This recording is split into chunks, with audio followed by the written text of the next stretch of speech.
Good morning, everyone. My name's Debbie Mann. I'm with Festivals and Events Ontario, and we have my co-host today is Marnie Lapierre. Hello.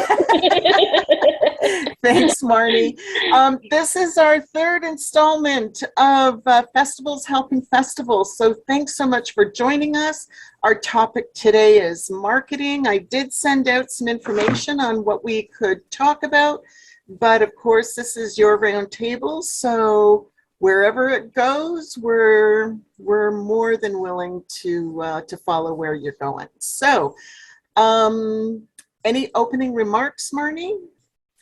Just welcome. Thank you for taking time out of your day to meet up and support one another as we enter this reopening phase of events and festivals. Some have already begun the process and have closed the process, for the earlier festivals this spring, and now we're heading into the summer months. It's very exciting because we're going to be seeing people move across the province to enjoy themselves thanks to your efforts. And part of the efforts are, sharing the information that we all have through hands-on experience with the events and festivals that are occurring. So thank you for being willing to share this with everybody. And, if you're a little shy, we do have the chat where your question could be brought forward verbally. That is all fine, not a problem. Yeah, and just as a reminder, we're recording this, and this will be posted by this time tomorrow. So thanks, Jay, for doing that. Okay, so we're open. Welcome back. And marketing. So some of the things we had Marnie and I had talked about and sent out is, when do you send your messaging out? Has your message changed from past years? Did it help if you've had an event? Have you changed how you are reaching your target audience? And what about sharing database with partners? So those are all the suggested topics. Anybody want to jump in and kind of start? Are there burning questions today? Yes. Well, Marnie, why don't we start with you? Because you've just had an event. So yeah. How did you do? How was your marketing done? And did you change it? We did, because things were changing at the beginning of the year. And, we weren't sure if it was going to happen. So just to let you know, I'm the chair for the Timmins Multicultural Festival. We celebrated 50 years this year. And in our vision, it wasn't what we had hoped for, because the tentative changes that had happened over the last few months, people's comfortability getting together in large numbers. So we found ourselves having to sit down and discuss intently how we were going to be putting the messaging out about the festival. We're a small community, and we're in a very northern geographic location where we connect with other small communities that don't have access to a lot of healthcare, so they have to travel for healthcare. So we had to bear that in mind, and we had to start making this plan of how is this going to look? What is our target audience? Will our target audience be willing to get out in public once we knew that we could push forward and have this event? And it was almost emotional. I'm not going to lie, because we were all so excited that, okay, now we can have it. How do we get people comfortable coming out? And, we didn't want to inundate the messaging with COVID messaging. We wanted people to anticipate and be excited about the event coming up. So we had to find that balance. And we chose to go with a little lower key messaging when it came to COVID, but that, we were respecting people's choices, that we had mechanisms in place so that their safety was guaranteed, and a lot of it from before was just natural. Hand washing stations, we had lineups, observe distancing if you can. We put a lot of respect wording into it, because some people choose to still mask, some opt not to. And it actually turned out better than we thought. We normally get up to about 2,000 people through on the 4 hours of the event. We saw 700 less this year. But again, that there could be many other factors around that, because cottages are starting to open up. And then, of course, there are people's comfortability getting together. And being a smaller community so far north, that we bore that in mind. So we were actually pleasantly surprised, because we thought there would have even been less. But it turned out that we had 17 exhibit booths, and we had 200 participants in the multicultural parade that occurred, and the stands were full by the time we were ready to open the doors to the arena floor. So, it worked. It's helping us build towards the event for next year, because we kind of know this was a soft launch to re-enter into events once more. That was our experience. We kept most of the messaging local and within our small region. And, had we extended further, we might have drawn a few hundred more, maybe. But that's what we experienced. And I wonder if there's anybody here that's already experienced or is just about to, and how are you finding developing the message to find that bit of a balance? That's me in a nutshell. Christine. Hi, I'm with the Southside. I'm the chair of the Southside Shuffle Board of Directors, Southside Shuffle Blues and Jazz Festival, which is in Port Credit in September, the weekend after Labor Day. I can address that, but I want to go back in history. When the pandemic started in 2020, we opted to do a virtual festival, and we hired a social media marketing team to get our message out. We went worldwide. It was free. We had 23,000 views, which for a first-time festival was remarkable. So that was our experience in 2020. In 2021, we found out in July that we were able to have our festival, but that we had to have a limited attendance. So with 2 months to spare, we did put together a festival. Normally we have 4 stages in the park, 2 ticketed, 2 free, plus the street shuffle. We were not allowed the street shuffle. We were only allowed 3,600 attendees in a park that normally holds 10,000. So we scaled down to 1 tent in the ticketed area and 1 tent in the free area. We hired a crew to clean. We put all tickets online so we could track the attendees, and we required masks and vaccination, proof of vaccination, and we actually had security crew, but besides our regular security and police that checked. We had booths outside to check all that information. They got a stamp, then they went in, got their passports to get in for the weekend. We only sold online. We did not allow any same day. And it was quite successful. What we learned from that was that we did not need to have 2 stages in the ticketed area. So this year we're cutting it down to 1 stage in the ticketed area, but we are still having two stages in the free area, and we're allowed to have our street festival. Our marketing so far has been to let people know that we are there, that we are open, and that people are welcome to wear the masks. Masks are optional, but we are going along. Our message is that we're going along with the Mississauga and provincial safety. Last year, we had our protocols up on our website, and we also had a snapshot of our health and safety COVID plan, so everyone could go to it. We marketed that. This year, we're still waiting to see what happens in September, but our message so far through social media and on our website has been, we're open for business. Masks are optional. We've got a lot of hand washing stations and disinfectant stages for hands for sanitization. And we're still going to be cleaning our washrooms and our surface areas on a regular basis. And we're letting people know about that too. And great. And I just have a question for you. What kind of response are you getting right now with your marketing message? Or are you able to identify that? Well, we are. There's a couple of things.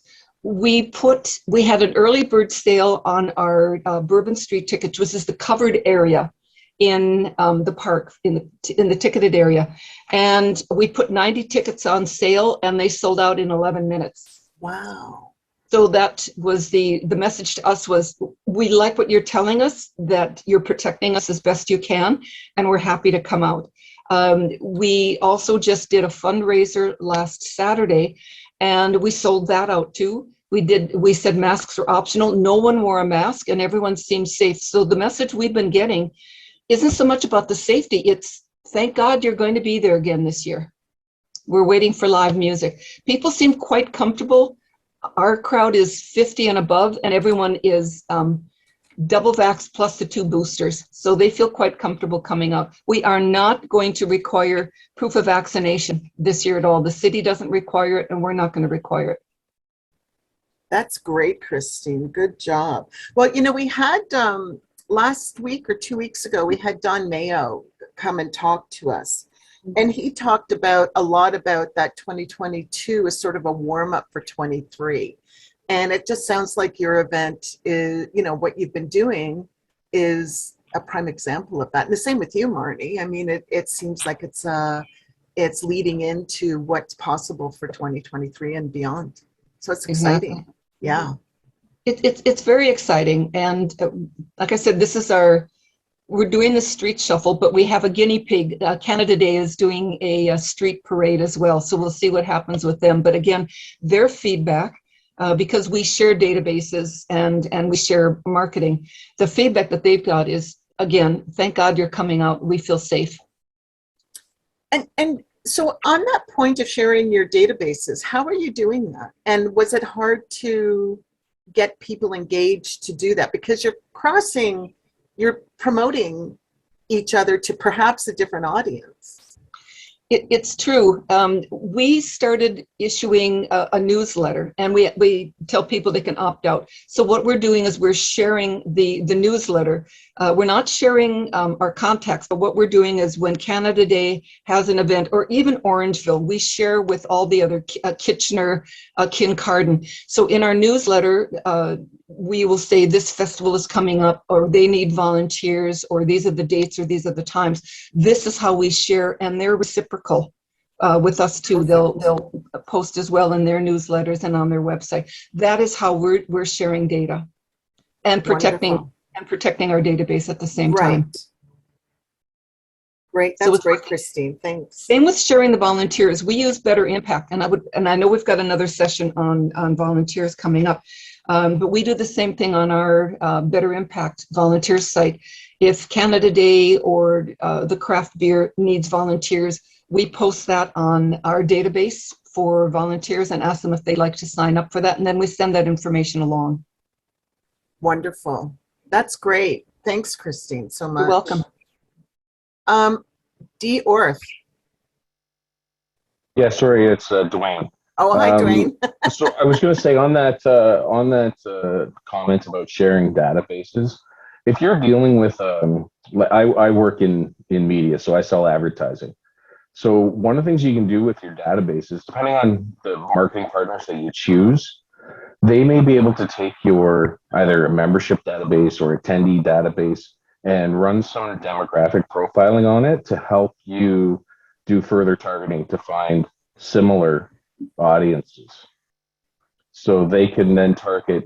So if they can see demographic profiling and see this is the type of people who already subscribe to your newsletter or come to your event, they may be able to find geographic centers within your region, within the regions that they serve, that better target those clients as well as a potential. So looking at whether it's newspaper or radio, online, et cetera, that you might be dealing with, they may be able to help you come to the table with more information. Just wanted to share that. Thanks, Dwayne. That's great. Steve. Hello, good morning, and thanks for the session. You're welcome. So I'm Steve Wallace. I run a few events virtually and physically.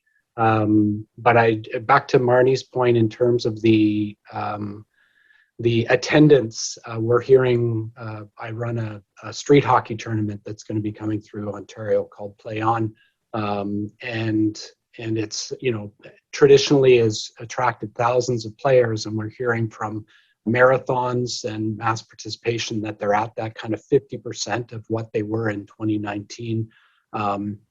And so I know, Don Mayo speaks of this pent up demand, but I think there's kind of a COVID reprogramming that I would love to hear kind of what people have done to get even 50 or 60%, because I ran a virtual challenge this year versus last year, and I'm getting 10% of the people I got last year. So there's a huge apathy out there, and I'd love to get people's perspective on how you've been able to kind of reprogram people to get back into these festivals and events. Even though there is pent up demand, there still is a lot of people saying they want to do 10 things, but then they really only do 2. And so how, does this group, because we all want to get people back out and enjoying culture and events and sport and other things, what types of things that you were able to do to really get people off of their couches and back into events again? One of the things that we did for our multicultural festival is we brought on new partnerships, and that broadened our range of people that would come in. I've attended that festival for 35 years, and I saw people that had never been there before. I mean, small community, you get to know, most of the people. And we were fortunate that one of our partnerships was with a startup media duo called Kins and Klomp. And one of the duo is an ex-radio personality, and the other is a professional comedian. You put the two of them together and put them on a virtual platform to promote the community, bring up news topics, talk to people in the community that hold different positions and what have you. They ended up with one of the biggest followings I've ever seen in Northeastern Ontario for a virtual entertainment unit. So we brought them on as one was the comedian, who was the man in the crowd interviewing people at the festival, and the other was our MC, the radio personality. But prior to the event, they were hyping the event for us virtually. Their following was, garnering that excitement off of them.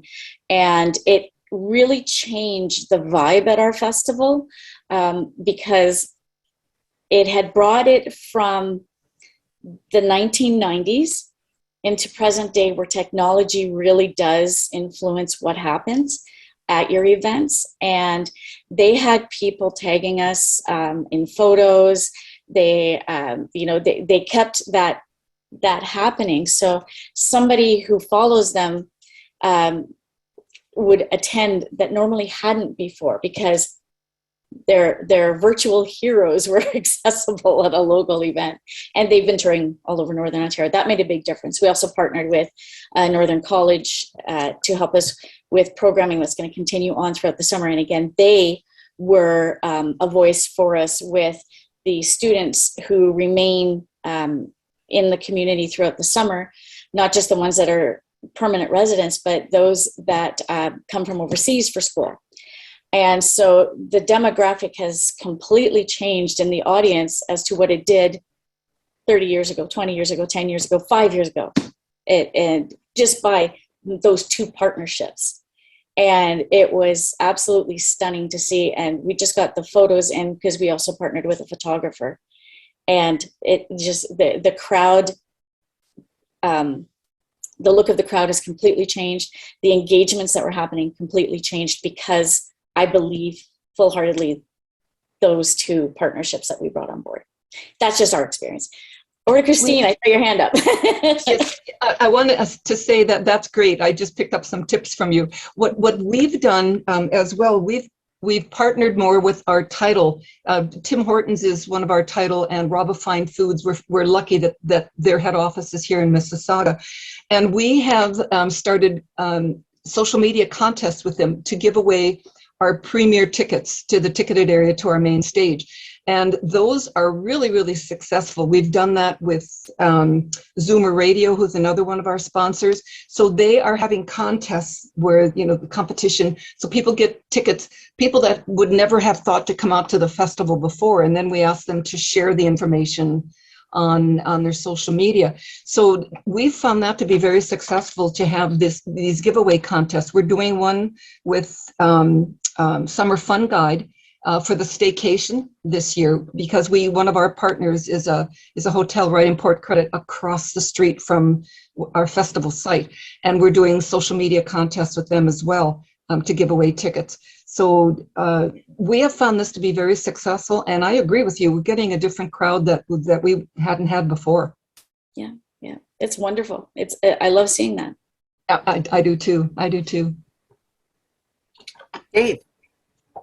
Yeah, I just wanted to jump sort of on the back of what Marnie said, and having run Oktoberfest for a number of years in Kitchener, just a few programs that we ran, and having two universities and a college in town, that that represented 60,000 new students every year, and what we did is we ran a program that we tried to create raving fans. So we would go on campus and we would round up all of the community leaders on campus, whether they were sports captains or coaches, or if they were in charge of their dormitory or whatever, and we brought them together with and created a great party, and just tried to create raving fans. So then that group of 60 people went back, and they brought out, each and every one of them would bring out 10 or 15 people, and if they could create that fan base moving forward for their 3 or 4 years in college, you go back the next year and you do that for all the freshmen coming in,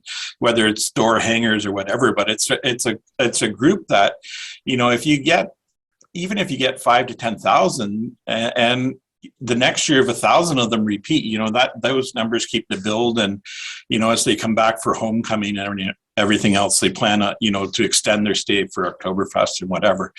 The other thing that we did, and Marnie touched on it, with hiring a photographer, and I think it's so important because many of us consider ourselves photographers, and we count on using all of our volunteers and stuff to supply photos. But when you go out and you hire a professional photographer and you give them a shot list to build up a bank of great photos, when you put them side by side, there's no match. And we would always hire 3 or 4 different photographers, give them shot lists, and we'd only pay on completion of the shot list. If they gave us extra stuff, great. But if they didn't get what we wanted or what we asked for, they didn't get paid. And that never happened. They would always come back with it. So, sometimes counting on volunteer photography is great, and sometimes you get absolutely fantastic shots. But, paying, even if it's a reduced rate for sponsorship or something like that, with a professional photographer, really gives you a good bank to call on. So just a couple of tips on having colleges in town and using professional photography. The other thing, everybody's talking about social media, and I think the really important thing is to, you don't just come in and out of your festival season and turn that switch on and off. You have to stay engaged with your audience, and there's lots of ways to do that, whether it's just, recognizing achievements of your suppliers or your volunteer base or your entertainers, or, cross-promoting different festivals. There's something that you can do, and somebody has to be held accountable for that. If it becomes everybody's job, then it's nobody's job and nobody's responsible for it. So really putting someone in charge of it and building that base throughout the year. It doesn't mean that you have to be on every day doing stuff. You can schedule launch dates and stuff like that ahead of time. And, even if it's once a week that you plan your postings, at least you're staying out there and engaged. So the third thing I'm going to put in, and some people talked about paid media, and that field is dwindling and becoming somewhat expensive. But as not-for-profits, a lot of us can get great rates with paid media. So if you put some money behind your campaign, you're going to get free time as well. So if you're wondering why your radio station or your local TV station or newspaper doesn't come out, if you haven't spent some money with them, they're probably less likely to come out. If you spent a bit of cash, they're more likely to be engaged and involved with you. So a few tips for me. Thanks, Dave. To go back to the paying for a professional photographer, this year we went into a bartering system because it's a rebuild year for the Multicultural Festival.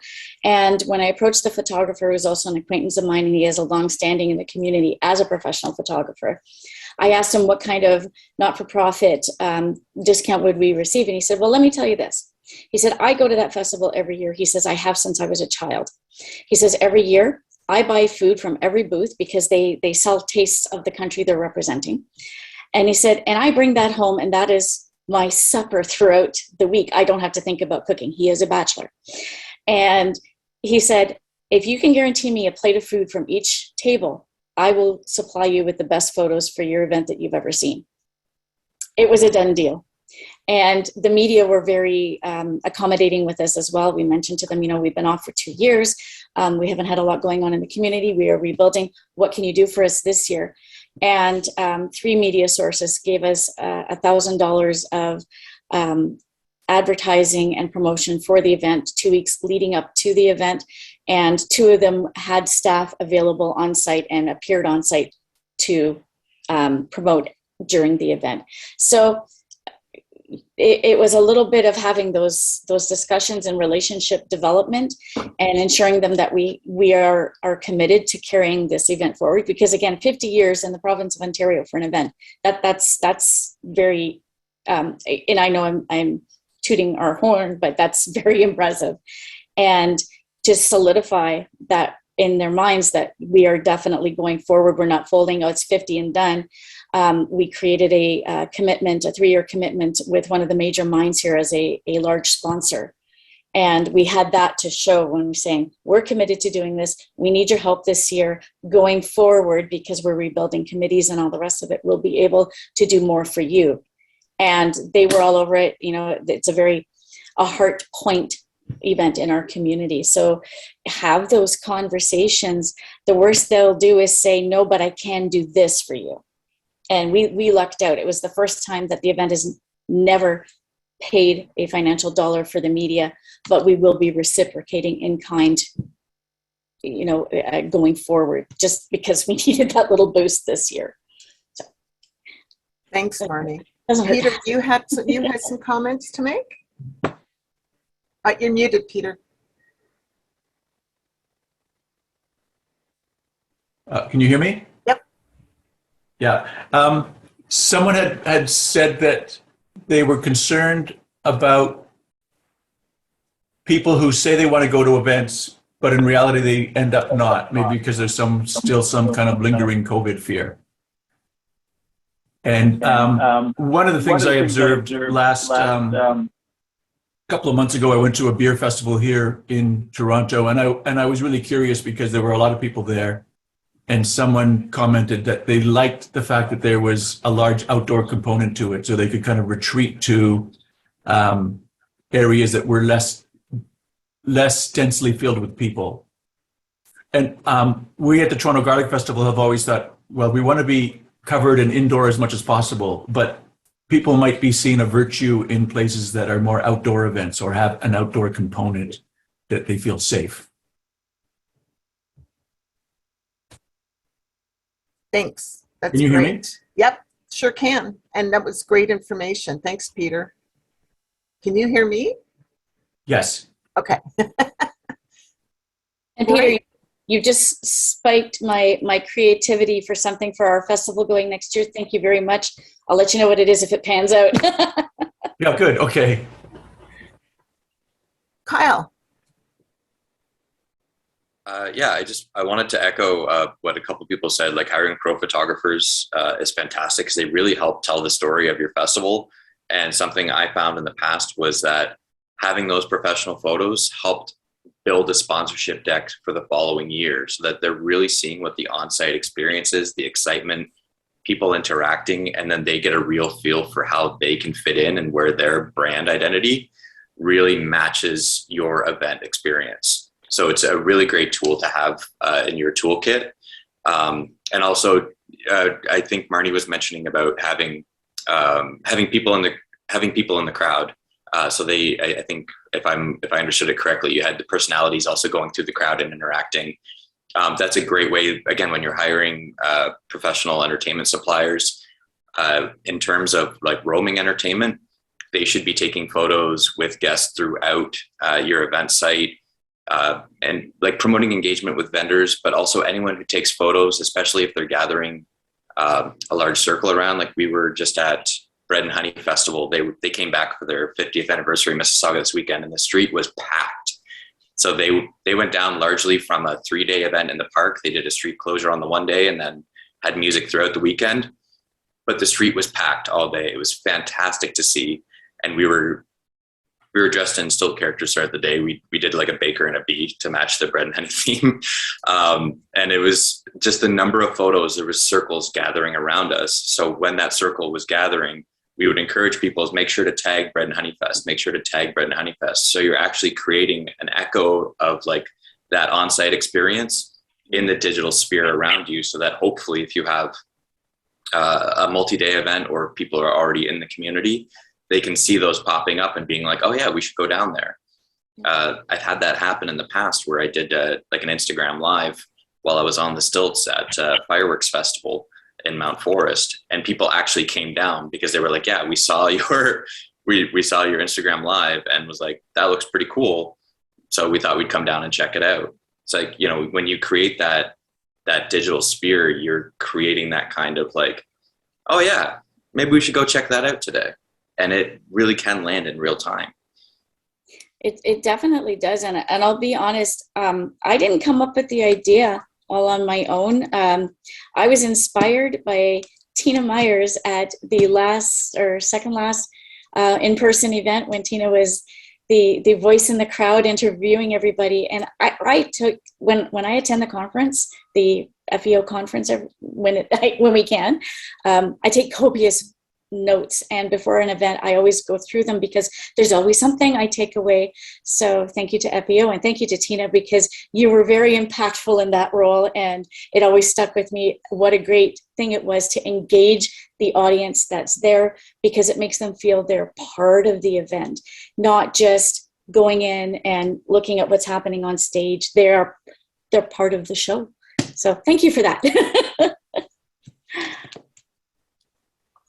Any other ideas? What have you heard today? What do you want to hear about? Is there any other input that you may want? Raise your hand or unmute yourself and just ask a question. Well, I have a question. Oh, Tina.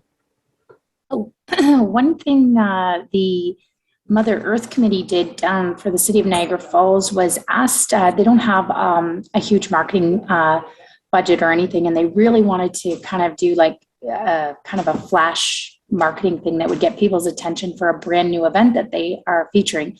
And so they asked all the committee members and volunteers and everyone to simultaneously change their profile on Facebook. So everybody's cover picture and everybody's logo would all have the information about the event.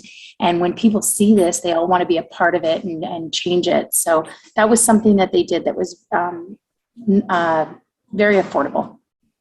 That's really cool. That's a great idea. Kyle. Yeah, one more thing I want to mention that I saw at Bread and Honey this weekend was a major shout out to Mississauga Veg Fest, because they had their mascot come down to the street festival.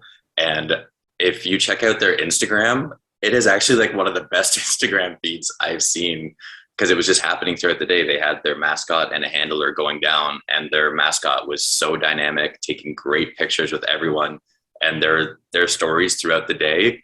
I was like delighted.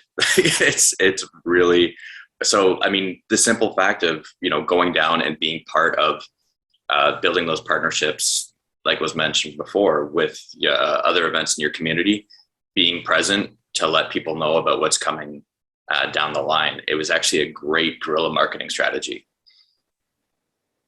And were they invited, Kyle? Do you know? I'm not sure. You'd have to probably just because you said guerrilla marketing, it was like, what? but it is. I mean, guerrilla marketing is just as simple as going down, making a presence. You know, you don't necessarily have to have a booth, but right. I would probably say that they would probably have permission to go down there, because it's always good to at least have permission to have a presence.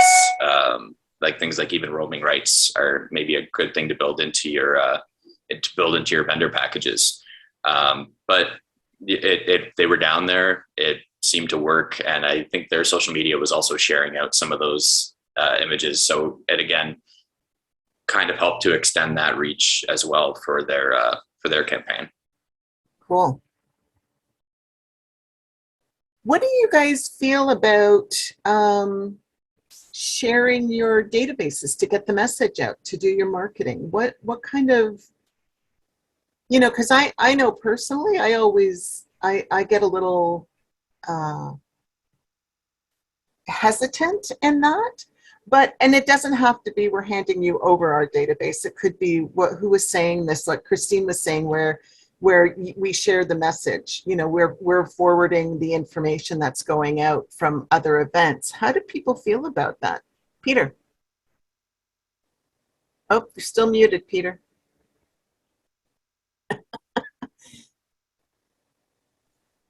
There, can you hear me? Yep. Maybe we can have a webinar to explain webinar technology for people like me, for my benefit. So we're the Toronto Garlic Festival, and we mention the other garlic festivals in the province in our social media and other festivals going on. But I think it's a big leap to actually share your data with someone else. And it's quite easy to maybe achieve a similar thing, but just mention other people and maybe you might even initiate it yourself. Like we don't ask those, we never started with asking those other garlic festivals, hey, do you want to do a cross promotion? We just started doing it and saw that some of them recognized that and then did it in turn. Great. Yeah, again, with all our laws about data and privacy, I'm not suggesting that we swap, but how can we help each other? Yeah. Yeah, Deb, and I was just going to jump in, and someone mentioned it earlier with your database, and I know people are very protective of it, and rightly so, but sharing a message within your database and using the example of an Oktoberfest event, or, the blues festival in town is in July and they're looking for some volunteers, or they're looking, to get the message out, and using your database to help distribute that message, is perfectly in line with protecting people's privacy and everything else, and creating lists that then you can then pass on, saying that, we've got 25 of our volunteers that are willing to help out and give you a hand, and here's some of their expertise, and here's a direct contact. I think that's a great way to share databases. Just, buying lists or selling lists, I don't see the benefit in that, and I don't think it's right. It's certainly something that as an organization, we don't take part in, of selling lists or buying lists, although we probably get requests. I'll probably get 2 or 3 requests a week to buy or sell a list. So, I think with privacy issues and stuff like that, you have to be very careful. But there are certainly ways that you can use your database to the advantage of yourself and to others, and hopefully it's a reciprocal arrangement down the line. Thanks, Dave. Anybody, Marnie, do you have anything else you want to share, or? Well, I was just thinking about the databases. One of the things that we're putting into place for next year's event is we're engaging our sponsors a little bit more. So we don't want them to have to do the work. We're going to provide it for them. So like a logo and saying we're official sponsor of is great, but having a mini piece that they can share, whether it's within a newsletter that they send out to clientele, or even within their own employee base, saying, hey, we're doing part of this, but here's a little story about it. Whether it's once a month or quarterly, so that, we're engaging with our sponsors, we're keeping present of mind, we're giving them something to share, and it draws attention, it opens up dialogue for them as well with potential clients, current clients, and even employees. It helps build that sense of community. So this is one of the things I'm looking at putting in place for this particular event. And I think it's one of the reasons they're bringing me on, is to do all this kind of thing. But keeping that engagement going, you're reaching a new database.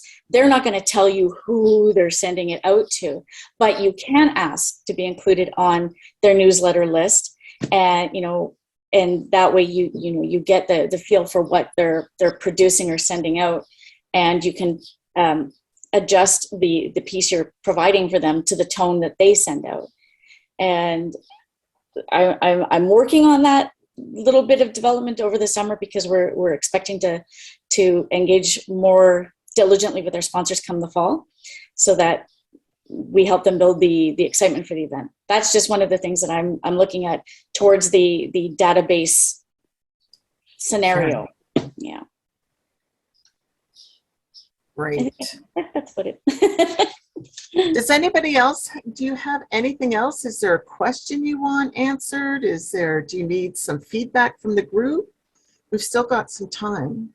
I'm just going to jump in again, Deb, and you know, social media is great, and in a lot of respects, it's free. But I think just counting on free social media, you're missing the boat. And you know, if you're new to the game, and programmatic advertising is so cheap and so effective that if you're not doing that, you know, I would certainly encourage everybody to engage with a company that knows the ropes and knows how to use those platforms to effectively build you an audience. We're just running a campaign now for 15 grand across Ontario promoting all of your festivals and our new digital events guide. And, you know, that $15,000, we're increasing it to $25,000 next year. And, you know, that's all targeted at people that like to go to festivals, that like to go events, they like to go to outdoor things, whether it's sporting, cultural, or culinary. They've got ways and means to search all of that stuff. And I'm sure all of you in the next number of weeks are going to see FEO popping up on your feeds and wondering, oh, what's the connection there? How did that come? But, you know, it's all with programmatic advertising and using those resources. The other thing is research. You know, you might be hosting, let's say you're hosting a bike ride or a marathon, you know, doing some research into those riders and what else do they like to do? And, you know, you usually find out that, you know, a biking enthusiast, they're also foodies and they enjoy the craft beer experience. They enjoy butter tarts and driving point to point. So, you know, finding out and doing some research about your audience will find out how to grow your event as well and where you might want to branch out. That, you know, once you've got this targeted audience, you can find some other things that might be able to, you know, extend you from a day to 2 days or, you know, from one weekend to 2 weekends by bringing some different events into your fold, but, you know, doing them with research and planning. So just a few other things to throw out there. Thanks. What about how far ahead do you start marketing your oh, Christine. I'll just finish my question, then you can go. How far ahead do you promote your event? Do you do it like 6 months, a year? Do you do it 3 months? I'm just curious. Okay, Christine, over to you. Oh, you're still muted. You muted yourself again. We promote year-round with little messages that we send out, but we really get serious 2 months before. So July, we really start promoting it, and August is really heavy with our radio ads and any media that we've got and using social media. So we push it. We push it hard, really from the beginning of August until our festival this year, which is the 9th through the 11th. September. So if we found and some of the community events that we've attended in the past, such as the farmers markets, starting in May, when we hand out information in May and June, they toss it, they forget about the Southside Shuffle. But we also participate in the Canada Day float parade. So we have that's when we really start our push, where we hand things out and people see our float. So 2 months for us. And I'll let you ask around and then I'll comment on what Dave had said. Okay. Anybody else have any input or feedback on that? Oh, Peter. Yeah, and you can hear me? Yeah, with the Garlic Festival, we try to be active year-round in social media. And we try to connect because it's garlic and it's a ingredient in Everything. so many food items. We can tie into a recipe or other things throughout the year, or find ways. For example, at Halloween, we can make a connection to vampires, so that at least we're somewhere on the radar And then in summertime, we are more active. Great. Thanks, Peter. Never thought of that as a festival promoting a specific what is garlic? It's not an herb, but it's like a taste to your recipes. You can do that all year round. That's great. It's like a pumpkin festival can do the same thing. It is, and it resonates and it connects in many other ways too. And so people use it maybe medicinally, for example. So there's a lot of connections we can make. So another example is drinks. There are cocktails that use garlic. Oh, There's a whiskey drink called the Garlic Vesper. So I think there's a national drink day or whiskey day. So on that day, we would do a social media post featuring that drink using garlic. Okay. Interesting. Oh, what a great industry we're in. Hey, Chris, I'm just going to go to somebody else and then we'll come back to you. Port Elgin Pumpkin Fest.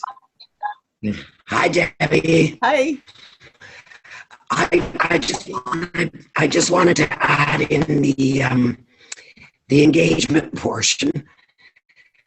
This year, we were saying we like to be engaging year round, but sometimes it's hard. We've done the recipe things, of course, but this year we did a spring Grow With Us campaign that the kids joined in. We got over 100 families, gave them free seeds.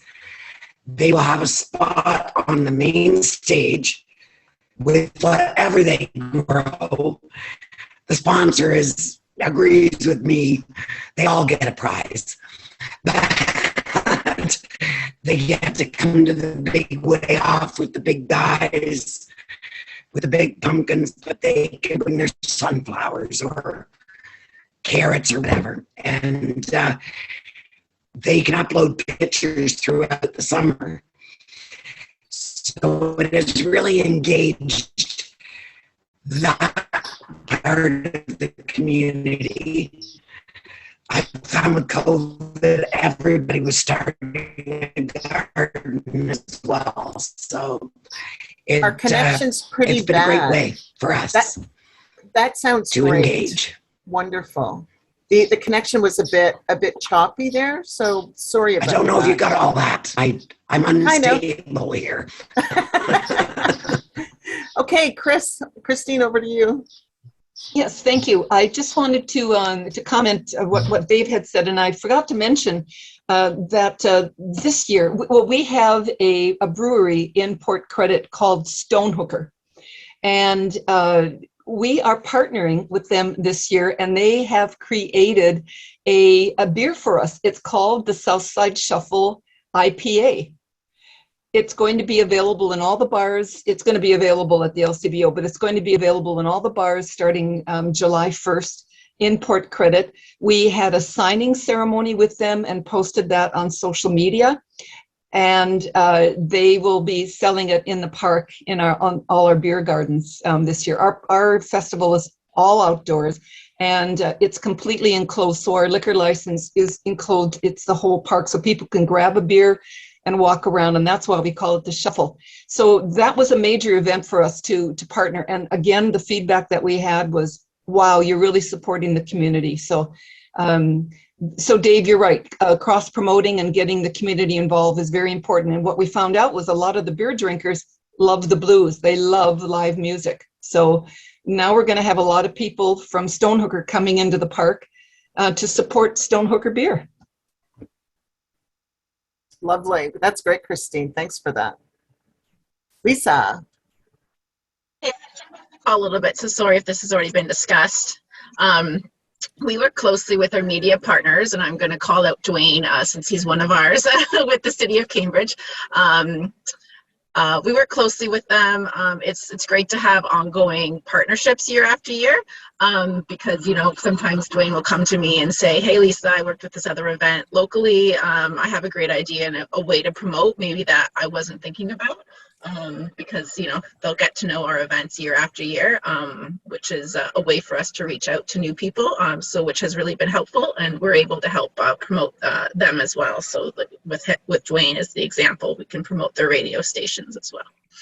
So it's a great benefit both ways. I always find that our suppliers, people who support us, have a lot of insight because they're at the events every weekend. They're working with all of us, not just one of us, many of us. And they can bring such a wealth of wisdom to what's happening in our industry. Kyle. Yeah, one thing I wanted to add is just thinking about off the wall marketing, like literally taking marketing off the wall. And like hearing about Christine with the beer sponsorship, one thing I've done in the past was create giant beer can costumes on stilts for a beer sponsor at another blues festival. So it's an opportunity to take, you may typically have branding around the site, but working with a supplier to actually create a new guerrilla marketing campaign or a new sponsorship opportunity within the festival that is literally drawing people to the brand to take photos with them, interact with them, and provide them that brand experience. So, that's just kind of one example. But thinking about new and unique opportunities and using the experience of your suppliers to think what can be done, create a la carte or ad hoc, branding opportunities to really strengthen your festival, because that also gives you a great financial footing as well, bringing in new revenue. Excellent. Just jumping on the back of what Kyle was saying there too is, and I noticed Harmony Marketing was on earlier, but I don't know if they had to jump away or if they've changed their name. But, leaving that space and especially for some of the bigger events, leaving footprints for last minute marketing campaigns to come in and, whether it's Pepsi doing the Pepsi challenge or, sampling new gums or chocolate bars or cookies or whatever. If you've got the space, those people are looking for groups of people where they can test products and stuff. So if you're not engaged with a marketing company, go out and look for some, touch base with Harmony and see, how to get involved in that, because, a lot of companies are sitting back and it's typically last minute. Within a week or two, they're going to come to you and say, "Hey, listen, we'd love to come in." Money is usually not a concern for them. They can certainly meet your budgets, and more times than not, it's that footprint that they've got a 60-foot trailer, so they need that block of space, or they've got their tents 30 by 30. So if you can leave some space in your footprint to drop a few of those in, sometimes that $10,000 or $20,000 is what your profit margin is, and it puts you over the top. So, always think of those little spaces to keep aside and try to find some partners that can help you fill them with last minute campaigns. Thanks, Dave. Was there somebody else? Oh, Marnie put something in here. Another partnership that Timmins Multicultural Festival created was an anti-hunger coalition. The festival is run by Timmins Multicultural Society, and each country that the members represented submitted traditional cultural recipes. Wow, that's great. For a cookbook that was printed and sold, proceeds went to the coalition. Our event was promoted through contribution to the book and through the book. Wow, that's a great idea. Kyle. Oh, sorry, I was just doing the applause reaction. Oh, I thought your hand was up. Applause, Marnie, applause. This was, Marnie, do you have anything that you want to wrap it up with? Because this was such a great session. Great ideas. We've covered a lot of territory. I know I've been taking notes, and every time I tune in to help you lead this, Debbie, I come away with so much more knowledge and inspired.